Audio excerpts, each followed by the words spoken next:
मैं अव्यक्त कुमार वर्मा अपने यूट्यूब चैनल अव्यक्त वर्मा गुरुकुल में आप सबका हार्दिक स्वागत करता हूँ। आज हम पढ़ेंगे यूपी पीजीटी पाठ्यक्रम के विषय में। यूपी पीजीटी पाठ्यक्रम जो उत्तर प्रदेश सरकार के द्वारा निर्धारित किया गया है, वह पाठ्यक्रम संस्कृत विषय का पाठ्यक्रम जानने का प्रयास करेंगे। तो एक बार सभी हमारे मित्रों को नमो नमः मित्रों, नमः संस्कृताय। तो यूपी पीजीटी संस्कृत पाठ्यक्रम के अंतर्गत सर्वप्रथम निम्नलिखित साहित्यिक ग्रंथों का अध्ययन अनिवार्य किया गया है। प्रमुख बिंदु है साहित्यिक ग्रंथों का अध्ययन। निम्नलिखित साहित्यिक ग्रंथों का अध्ययन। गद्य पद्य नाटक। तो गद्य के अंतर्गत क्या आएगा? कादम्बरी और कादम्बरी कथामुखम आपसे पूछी जाएगी पीजीटी पाठ्यक्रम में। गद्य के अंतर्गत कादम्बरी कथामुखम पूछी जाएगी आपके पाठ्यक्रम में।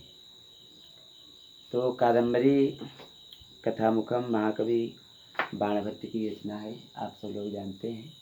कादम्बरी कथामुखम एक पूर्वार्ध भाग के अंतर्गत संकलित की गई है। कादम्बरी के दो भागों में बांटा गया है, कादम्बरी पूर्वार्ध और कादम्बरी उत्तरार्ध। तो कादम्बरी की कथा बाणभट्ट ने कादम्बरी कथामुखम के अंतर्गत संकलित की है, उसी का सामान्य अध्ययन किया गया है। और इसमें राजा शूद्रक, चिल्लार कन्या, महाश्वेता आदि प्रमुख पात्र प्राप्त होते हैं। अब अगला देखते हैं महाका शिशुपाल वध महाकाव्य जो है शिशुपाल वधम प्रथम सर्ग। शिशुपाल वधम प्रथम सर्ग इसमें महाकाव्य माना जाता है। तो महाकाव्य ने 20 सर्ग लिखे हैं। तो उन 20 सर्गों में प्रथम सर्ग आपको पाठ्यक्रम में निर्धारित किया गया है। प्रथम सर्ग में कितने श्लोक हैं? 75 श्लोक हैं। हाँ, 75 श्लोक हैं प्रथम सर्ग में, तो आप ध्यान से जानते हैं। इसमें नारद और भगवान श्री कृष्ण की कथा का उल्लेख किया गया है। नारद और श्री कृष्ण के मध्य संवाद का वर्णन किया गया है। सबसे पहले नारद द्वारिकापुरी आकाश मार्ग से उतरते हुए दिखाए गए हैं और इंद्र का संदेशा लेकर भगवान कृष्ण तक बाद में पहुंचाते हैं। और श्री कृष्ण भगवान ओम इति कहकर उनके आदेश को समाप्त होने का जो है पूर्ण करने का वचन देते हैं। और यहीं पर 75 जो सर्ग है, 75 श्लोक है प्रथम सर्ग शिशुपाल वधम महाकाव्य द्वारा रचित है, वहीं पर पूर्ण हो जाता है। अब इसके बाद हम देखते हैं दूसरा महाकाव्य है नल चंपू। नल चंपू में क्या है? गद्य पद्य से मिश्रित रचना जो होती है उसे चंपू काव्य कहा जाता है। तो इसमें गद्य भी है और पद्य भी है। इसके त्रिविक्रम भट्ट की रचना है और आपके पाठ्यक्रम में प्रथम उपवास शामिल किया गया। कौन सा शामिल किया गया? प्रथम उपवास शामिल किया गया। ठीक है, त्रिविक्रम भट्ट की रचना है। और राजा त्रिविक्रम भट्ट महाकवि जो थे नल चंपू के विषय में इसमें कथा आती है, सब लोग जानते हैं। अब इसके बाद चौथा देखते हैं मृच्छकटिकम, जो महाकवि शूद्रक की रचना है। शूद्रक महाकवि या महाकवि शूद्रक की रचना कौन है? मृच्छकटिकम। मृच्छकटिकम में कितने अंक हैं? तो 10 अंक प्राप्त होते हैं। इसको कहा जाता है प्रकरण। क्या कहा जाता है? प्रकरण। तो संपूर्ण मृच्छकटिकम में प्रमुख पात्र देख लेते हैं। एक राजा शूद्रक। तो इसमें देखते हैं संपूर्ण मृच्छकटिकम का आपका अध्ययन करना है। इसमें प्रमुख सूक्तियों के विषय में आपको अध्ययन करना है और नायक नायिका और प्रमुख पात्रों का अध्ययन और प्रमुख कथन का अध्ययन किया जाता है। अब इसके बाद गद्य पद्य नाटक के अंतर्गत महाकवि कालिदास के द्वारा लिखित विश्व प्रसिद्ध उनकी रचना अभिज्ञान शाकुंतलम जो श्रृंगार रस से लिखी गई है, और इसमें कालिदास की उपमा अलंकार जो है बड़ा अच्छा दिखाई पड़ता है। कालिदास काव्यांश शाकुंतलम महाभारत के आदि पर्व से लिया गया है। किससे लिया गया है? महाभारत के आदि पर्व से लिया गया है। आदि पर्व से लिया गया है, ठीक है। तो आदि पर्व से महाभारत के अभियान शाकुंतलम उपजीवित ग्रंथ है। और पद्म पुराण से भी लिया गया, ठीक।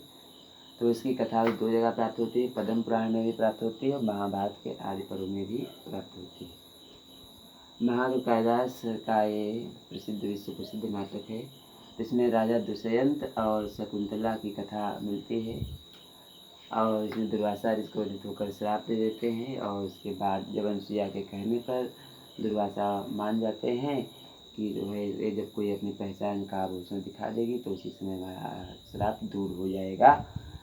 तो उसके बाद राजा जैसे मुट्ठी मलिक पाता है और बड़ा चिंता होता है और अंत में उसका जो है शकुंतला के साथ मिलन हो जाता है महर्षि ऋषि के आश्रम में। तो ये सब बातें आप पढ़ेंगे तो विस्तार से आपको जानकारी जानने का प्रयास करना चाहिए। तो गद्य पद्य नाटक के अंतर्गत ये रहा प्रथम खंड, जो साहित्यिक ग्रंथों का सामान्य परिचय था प्रमुख रूप से। और इनके अतिरिक्त हमने देखा है कि जो विगत वर्ष के प्रश्न पत्र आए हैं उन प्रश्न पत्रों में रघुवंश महाकाव्यम दूसरा सर कालिदास का भी पूछा गया है। नैषधीचरितम प्रथम सर भी पूछा गया है। तो इससे भी आप जो जुड़े हुए प्रश्नों को पढ़ लेंगे, उसको अच्छे से अध्ययन करने का प्रयास करेंगे। अब इसके बाद हम देखते हैं संस्कृत साहित्य का इतिहास। तो संस्कृत साहित्य का इतिहास के अंतर्गत क्या क्या आता है? गद्य पद्य नाटक और महाकाव्य। गद्य काव्य को कितने भागों में बांटा गया है? गद्य काव्य के लेखक कौन कौन है? गद्य काव्य की रचनाएँ कौन कौन है? गद्य काव्य का इतिहास क्या रहा है? संस्कृत महाकाव्य के लेखक कौन है? महाकाव्य को कितने भागों में बांटा गया है? नाटक के उद्भव एवं विकास का सामान्य परिचय आपसे पूछा जाएगा। विशेष अध्ययन नहीं है, लेकिन सामान्य अध्ययन अवश्य आपसे पूछा जा रहा है। अब तीसरा बिंदु आता है संस्कृत वाङ्मय में प्रतिबिंबित भारतीय दर्शन। क्या आता है? संस्कृत वाङ्मय में प्रतिबिंबित भारतीय दर्शन। तो आप इसको ध्यान से देखेंगे।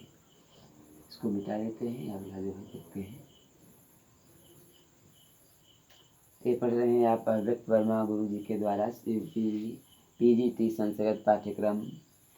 तो इसमें अगला खंड हम देख रहे थे वैदिक वाङ्मय में भारतीय दर्शन। भारतीय दर्शन के अंतर्गत क्या क्या आता है? तो भारतीय दर्शन, ठीक है।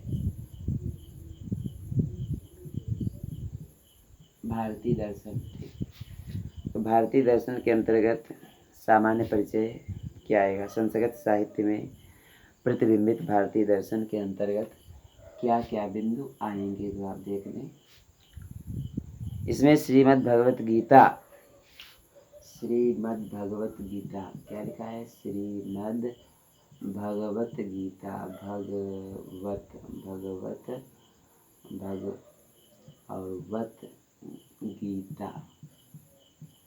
तो श्रीमद् भगवत गीता में सामान्य परिचय आएगा। उसमें कितने अध्याय हैं? तो 18 अध्याय हैं। कितने अध्याय हैं? 18 अध्याय हैं, ठीक है। इसमें भगवान श्री कृष्ण ने अर्जुन को उपदेश दिया है और 18 अध्यायों में श्री कृष्ण को युद्ध करने के लिए प्रेरित किया गया है, कर्म करने के लिए प्रेरित करने कहा गया है। कर्मण्येवाधिकारस्ते मा फलेषु कदाचन, ऐसा सभी ने पढ़ा होगा।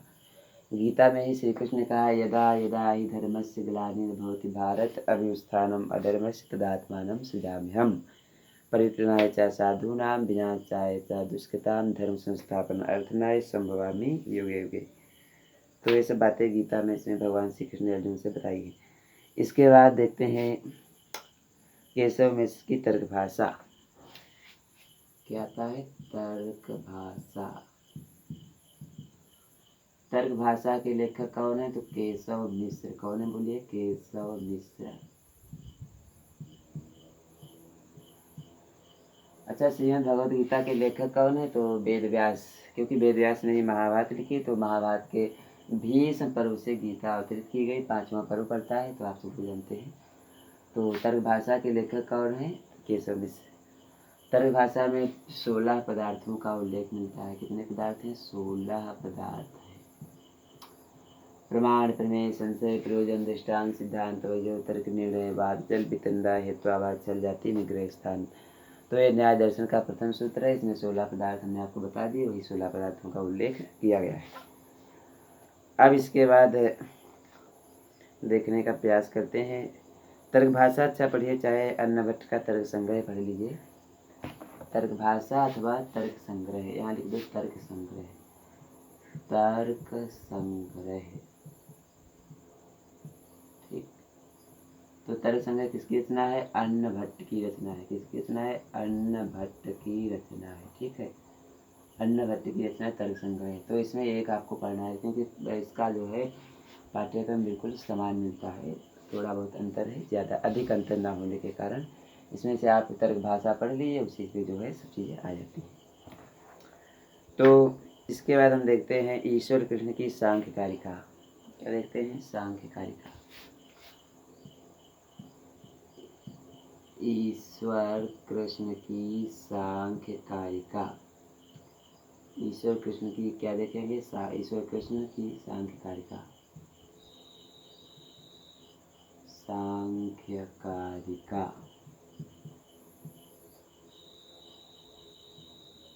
देखिए सांख्य कारिका में 72 श्लोक, 72 क्या है? छंद है। तो 72 जो है इसमें कारिका कही गई है। श्लोक ना कही गए, कारिकाएँ। श्लोकों को क्या कहा जाता है? कारिका, ठीक। तो 72 कारिकाएँ प्राप्त होती है सांख्य कारिका। प्रकृति पुरुष के 25 पदार्थों का उसमें वर्णन मिलता है। कितने तत्व हैं? तो 25 तत्व या 25 पदार्थ, 25 तत्व या 25 पदार्थ, तत्व या पदार्थ, ठीक। तो 25 तत्व या पदार्थ तो बताया गया है। 25 तत्व कौन कौन से? सबसे पहले प्रकृति पुरुष, और प्रकृति से उत्पन्न होता है क्या?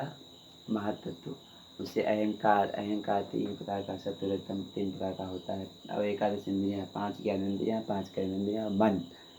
और इसके बाद 5 प्राणवायु और 5 तन्मात्राएँ। तो इस तरह से 25 पदार्थ जो है ईश्वर कृष्ण सांख्य कारिका में बताए हैं। तो इसके बाद हम आगे देखने का प्रयास करते हैं क्या है। इसके बाद सदानंद का वेदांत सार। हाँ, कौन सा है? सदानंद का वेदांत सार। तो आप ध्यान देते रहेंगे क्या क्या बताया जा रहा है। सदानंद का वेदांत सार आप देखेंगे, ठीक। वेदांत सार देखने के बाद जो है सदानंद का क्या देखेंगे? सदानंद का वेदांत सार। सदानंद का वेदांत सार।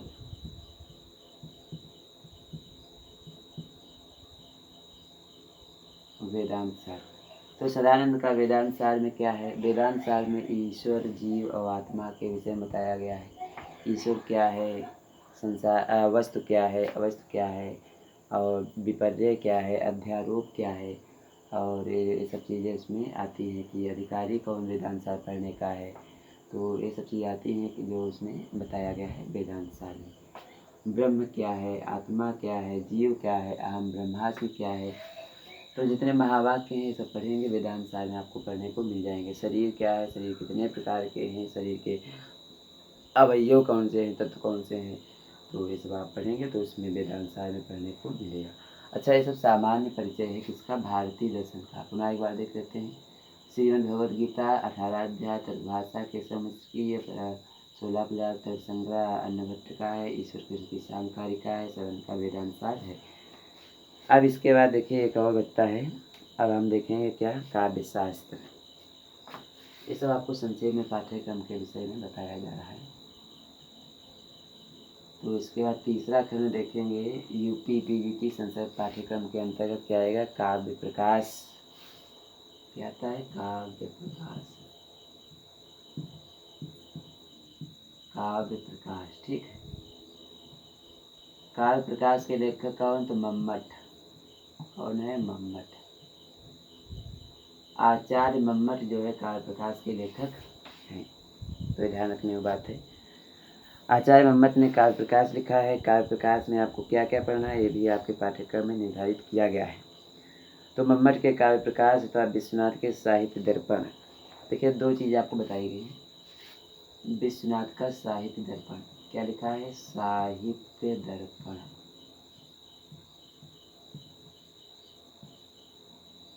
हाँ, साहित्य दर्पण, ठीक। एक इसके लेखक कौन है? विश्वनाथ। कौन है? विश्वनाथ, ठीक। तो इसमें आप एक पढ़ लीजिए, क्योंकि इसका सिलेबस भी समान है, पाठ्यक्रम समान रूप से दिखाई पड़ता है। तो मोहम्मद का काव्य प्रकाश और विश्वनाथ का साहित्य दर्पण के अनुसार कुछ विषय निर्धारित किए गए हैं। इन विषयों का आपको अध्ययन अनिवार्य रूप से करना है। जैसे काव्य प्रयोजन क्या है, क्या क्या बताया गया है? जैसे काव्य प्रयोजन क्या है? काव्य प्रयोजन क्या है? और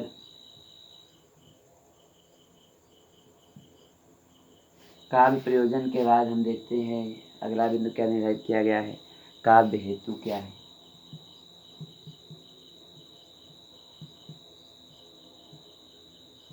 काव्य हेतु। और काव्य हेतु के बाद देखेंगे काव्य लक्षण। क्या देखेंगे? काव्य लक्षण।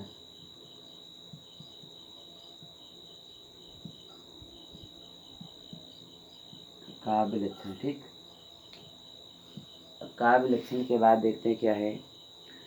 काव्य के भेद। काव्य के भेद। काव्य के भेद। काव्य के भेद के बाद देखेंगे शब्द शक्तियाँ। क्या देखेंगे? शब्द शक्तियाँ, ठीक। तो ये शब्द शक्तियाँ हैं। शब्द शक्तियाँ कितनी होती हैं? 3 होती हैं, अभिधा, व्यंजना और लक्षणा। कितनी होती शब्द शक्तियाँ हैं? 3, अभिधा, व्यंजना और लक्षणा। तो अभिधा शब्द शक्ति क्या होती है? व्यंजना क्या शब्द शक्ति होती है? लक्षणा शब्द शक्ति क्या होती है? इस विषय में काव्य प्रयोजन में काव्य शास्त्र में पढ़ेंगे तो आपको जानकारी प्राप्त होगी। इसके बाद देखेंगे ध्वनि क्या है, रस क्या है, काव्य के गुण क्या है। प्रमुख बिंदु देख लेते हैं क्या है। तो रस क्या है? रस। और रस के विषय में क्या बताया गया है? और इसके बाद लिखा है काव्य के गुण। देखिए, काव्य के गुण क्या होते हैं? काव्य के गुण। तो ये सब आप किसमें पढ़ेंगे? काव्य प्रकाश आचार्य मोहम्मद का, जिसमें 10 उल्लास प्राप्त होते हैं। तो ये सब उसमें पढ़ेंगे तो आपको विस्तार से पढ़ने को मिल जाएगा। तो अब इसके बाद हम देखते हैं अलंकार। क्या देखते हैं? अलंकार। देखिए, अलंकार कौन कौन आपको पढ़ना है। तो अलंकारों के अंतर्गत देखिए शब्दालंकार और अर्थालंकार। शब्दालंकार में अनुप्रास, यमक, श्लेष। यहाँ लिख देते हैं शब्दालंकार। शब्दालंकार। शब्दालंकार के अंदर क्या आएगा? अनुप्रास,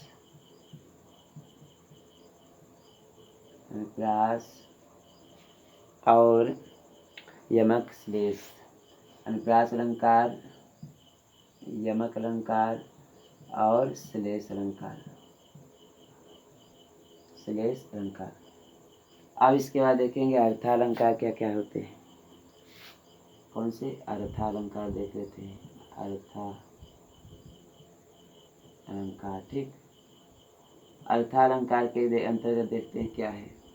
तो अर्थालंकार में क्या क्या आता है? देखिए, अर्थालंकार के अंतर्गत कौन कौन से अलंकार? उपमा अलंकार आता है। कौन सा आता है? उपमा। उपमा और उपमा का रूपक। रूपक अलंकार। उपमा अलंकार और रूपक अलंकार।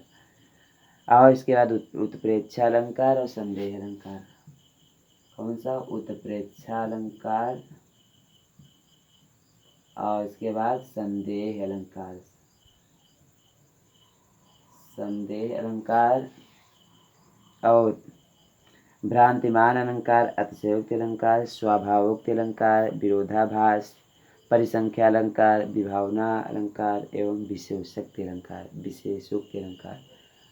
तो ये प्रमुख अलंकार थे, जिनके नाम बता दिया, क्योंकि सबके नाम नहीं लिख रहे हैं क्योंकि समय आपको अधिक लगेगा, इसलिए ज़्यादा समय भी ना हो, समय के अभाव के कारण आपको केवल मौखिक रूप से बताए जा रहे हैं। अलंकारों के अंदर आपको पढ़ना है शब्दालंकार में अनुप्रास, यमक और श्लेष अलंकार का अध्ययन करना है। अर्थालंकार के उपमा अलंकार, रूपक अलंकार, उत्प्रेक्षा अलंकार, संदेह अलंकार और भ्रांतिमान अलंकार, अतिशयोक्ति अलंकार, अस्वाभाविक अलंकार, विरोधाभास अलंकार, परिसंख्या अलंकार, विभावना अलंकार एवं विशेषोक्ति अलंकार के विषय में आपको अध्ययन करना है। अब इसके बाद अगले बिंदु की तरफ हम पढ़ते हैं, जो यूपी पीजीटी पाठ्यक्रम जो आप अव्यक्त वर्मा गुरु जी के द्वारा आप पढ़ रहे हैं। अब इसके बाद देखेंगे अगला बिंदु क्या है, पाठ्यक्रम निर्धारित किया गया है। तो जो भी बिंदु निर्धारित किया गया है उसको आप ध्यान से देखिएगा। इसके बाद आता है भाषा विज्ञान। पांचवा बिंदु कौन सा है, भाषा विज्ञान। भाषा विज्ञान, ठीक। तो भाषा विज्ञान के अंतर्गत क्या क्या निर्धारित किया गया है। अच्छा, भाषा विज्ञान में भी आपके पाठ्यक्रम में कुछ चीज़ें ऐसी हैं जिनके विषय में जो है पूरा पाठ्यक्रम निर्धारित किया गया है। भाषा विज्ञान के अंतर्गत क्या क्या निर्धारित किया, भाषा के तत्व क्या है, भाषा के प्रकार क्या है, भाषा का उद्भव विकास क्या है, ग्रीम नियम क्या है, ग्रासमैन नियम क्या है, वर्नर नियम क्या है। तो प्रमुख चीज़ भाषा के जो प्रमुख परिभाषाएँ, भाषा के विषय में जो है कहावतें क्या है, तो प्रमुख भाषा संबंधी बातें बताई गई, उनके विषय में अध्ययन करने को कहा गया है। जैसे आप देखेंगे भाषा का उद्भव विकास, ध्वनि नियम, ग्रीम नियम, ग्रासमैन, वर्नर नियम, ध्वनि परिवर्तन एवं अर्थ परिवर्तन। तो ये भाषा विज्ञान के अंतर्गत आएगा, इसको एक बार लिख लेते हैं। तो भाषा का उद्भव एवं विकास, इसमें क्या प्रमुख बिंदु आएगा, भाषा का उद्भव एवं विकास। भाषा का उद्भव एवं विकास, उद्भव एवं विकास, ठीक। और इसके बाद क्या आएगा, भाषा का उद्भव एवं विकास के बाद देखिए तो ध्वनि नियम क्या आएगा, ध्वनि नियम, ऐसे लिख लेंगे, ध्वनि नियम, ठीक। इसमें ग्रीम नियम आता है, ग्रासमैन नियम आता है, वर्नर नियम आता है, इसको लिख लेते हैं। ग्रीम नियम और ग्रीम, ग्रासमैन क्या लिखा है, ग्रीम नियम, ग्रासमान एवं वर्नर नियम, मान और वर्नर नियम, वर्नर का नियम।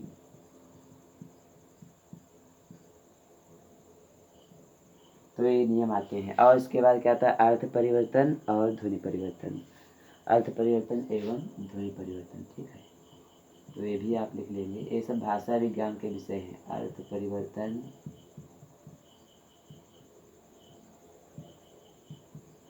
और ध्वनि परिवर्तन, अर्थ परिवर्तन और क्या लिखा है, ध्वनि परिवर्तन। तो और अर्थ और ध्वनि परिवर्तन के विषय में भी आपसे पूछा जा सकता है, परिवर्तन, ठीक। अब इसके बाद देखिए छठा पॉइंट देखते हैं, व्याकरण। क्या देखते हैं, व्याकरण। तो व्याकरण इसमें देख लेते हैं क्या क्या व्याकरण में पूछा जा सकता है।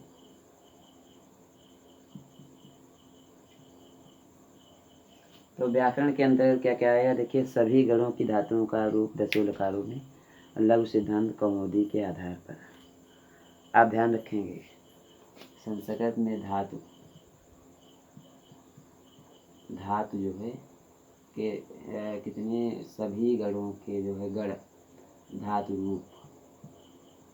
रूप दसों लकारों में, 10 लकारों में। तो दसों लकारों में आपको धातु रूप पढ़ना है और गण कितने होते हैं, 10। तो सभी गणों के रूप दसों लकारों में आपको पढ़ना है। तो धातु रूप के अंतर्गत ये हो जाएगा। और इसके बाद देखते हैं भट्टोजीचित के सिद्धांत कौमुदी के आधार पर कारक विभक्ति एवं समास संधि का सामान्य नियम। क्या लिखा है उसी व्याकरण में, तो आप देखेंगे लिखा है कारक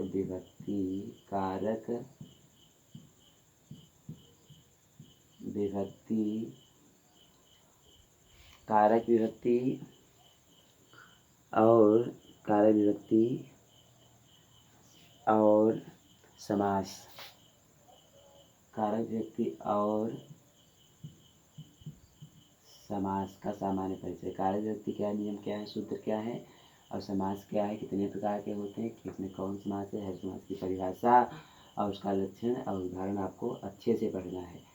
कारक के नियम क्या है, विभक्तियों के नियम क्या है, सूत्र क्या क्या है, इसको भी आप ध्यान से पढ़ेंगे। ये सब आप व्याकरण खंड में पढ़ रहे हैं। किसमें पढ़ रहे हैं, व्याकरण। ठीक, व्याकरण के अंतर्गत ही आप ये सब पढ़ रहे हैं। तो व्याकरण में आप देख रहे हैं भी क्या पढ़ा जा रहा है। तो व्याकरण के अंतर्गत समास संधि, इसके बाद समास के बाद आएगा संधि। क्या आएगा, संधि। समास के बाद संधि। संधि कितने प्रकार की, तो संधि 3 प्रकार की। कौन कौन, स्वर व्यंजन, व्यंजन संधि, स्वर संधि, विसर्ग संधि। स्वर संधि कितने प्रकार की, तो 8 प्रकार की।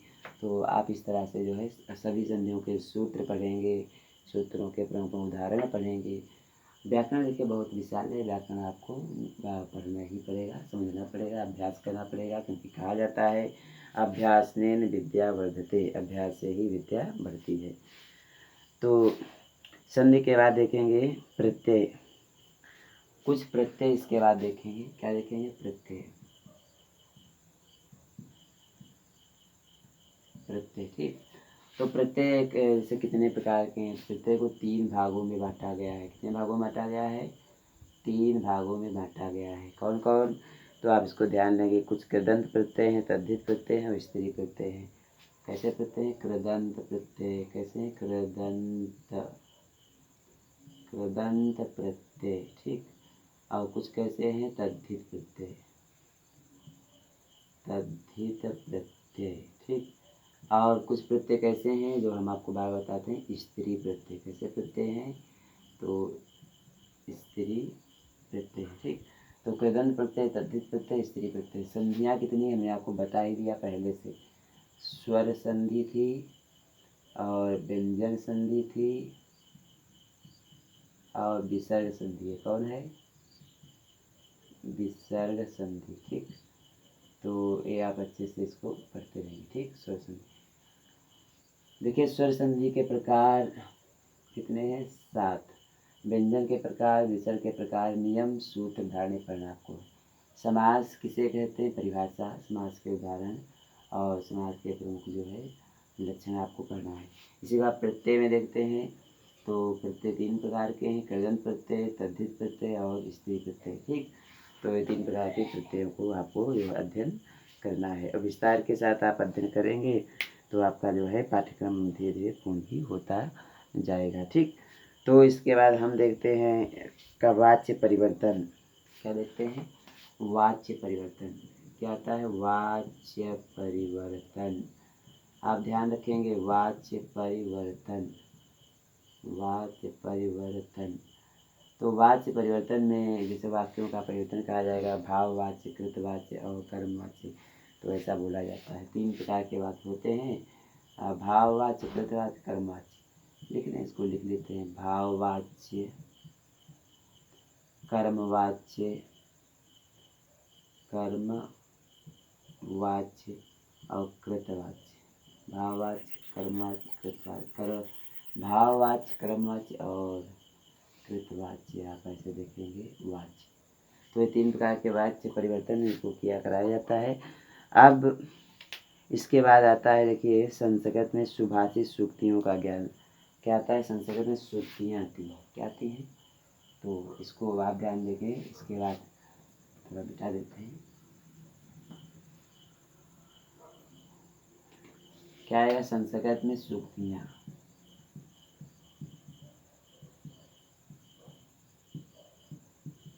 संस्कृत में सूक्तियाँ आती हैं। क्या आती हैं, सूक्तियों का ज्ञान। तो संस्कृत में सूक्तियों का ज्ञान पूछा जाता है कि आप यह सूक्तियाँ किससे ली गई हैं, किसने कहा है या कौन सूक्तियों को कहने कर प्रयोग कर रहा है। अब इसके बाद अशुद्धि परिवर्तन कराया जाता है। अब इसका अगला पॉइंट आता है अपठित अनुवाद एवं निबंध रचना। तो इसमें अनुवाद पूछे जाते हैं। 7 नंबर में क्या आता है? अनुवाद। अनुवाद। अब अपठित गद्यांश आता है, अपठित अनुवाद गद्यांश, ठीक। और इसमें आता है जो है निबंध रचना। क्या आता है? निबंध। निबंध। तो ये भी आप देखेंगे, इसको अच्छे से पढ़ लेंगे और समझ लेंगे तो आपका ये पाठ्यक्रम ये पूर्ण होने वाला है। अब इसके बाद देखते हैं नाटक संस्कृत में अनुवाद। संस्कृत में अनुवाद, हिंदी से अनुवाद करना संस्कृत में, ठीक। अब इसका नाटक में प्रयुक्त पारिभाषिक शब्दों का ज्ञान।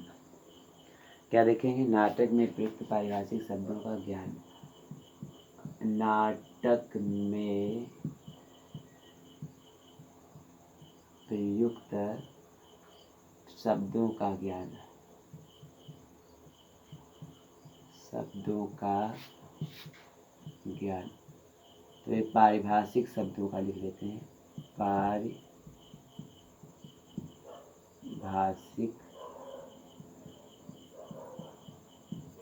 शब्दों का ज्ञान, ठीक। जैसे देखो, प्रस्तावना क्या होती है? प्रस्तावना। प्रस्तावना क्या है? सूत्रधार क्या है? कंचुकी क्या है? ये सब ऐसे आपको पूछना है। सूत्रधार क्या होता है, ठीक। कंचुकी क्या है? माधव्य क्या है? विदूषक क्या है, ठीक। और कथा वस्तु भेद क्या है? नायक नायिका भेद क्या? पताता स्नातक क्या है? 5 अर्थोपेक्षेपक क्या उन्हें? विश्वम्भर, चूलिका, अंकश, ओंकार, प्रवेशक क्या है? पंच अर्थ प्रकृतियाँ कौन है? जैसे वेद, बिंदु, पताका, पकड़ी, कार्य, पंच अर्थ प्रकृतियाँ हैं। पंच संधियाँ कौन है? मुख संधि, प्रतिमुख संधि, गर्भ संधि, अवमर्श संधि, विमर्श संधि, उपसंधि। और फिर नियत श्राव्य, सर्वश्राव्य, स्वगत, ओजनांतिक, रूपक के 10 भेद, नेपथ्य, पृथक, नांदी। एक प्रश्न आता है नांदी। नांदी क्या है? आप ध्यान देंगे, नांदी क्या है? तो ये सब जितने आदि, इसमें लिख लो आदि। बहुत से जो पारिभाषिक शब्द हैं, ठीक। बहुत से पारिभाषिक शब्द हैं जो नाटक आदि के पारिभाषिक शब्द प्रयोग होते हैं नाटक में। उन शब्दों का आपको ज्ञान अपने आप भलीभांति तरीके से कर लेना है। तो ये रहा आपका पाठ्यक्रम संस्कृत पाठ्यक्रम, जो UPPGT पाठ्यक्रम के लिए उत्तर प्रदेश सरकार ने निर्धारित किया है और व्यक्त वर्मा गुरु जी के द्वारा आपको ये सूचना दी गई पाठ्यक्रम की। देखिए, संस्कृत में प्रयुक्त पारिभाषिक शब्दों का ज्ञान है। वो प्रस्तावना, सूत्रधार, नांदी आदि में सब कुछ आ जाएगा। बहुत से चीज़ें हम बोल देते हैं, बोला भी वही आएगा। कथावत भेद, नायक के भेद, और बताना स्नान क्या है, पंच संधियाँ क्या है, पंच कार्य अवस्थाएँ क्या हैं, अर्थ प्रकृतियाँ क्या है, अर्थोक्षेपक क्या है, विश्वम्भक क्या है, चूलिका, अंकार से अंक्या, प्रवेशक क्या है, नेपथ्य क्या है। तो ये सब आप स्वगत और आत्मगत क्या है, तो ये सब जितना भी आप ध्यान देंगे तो याद होता रहेगा। स्वगत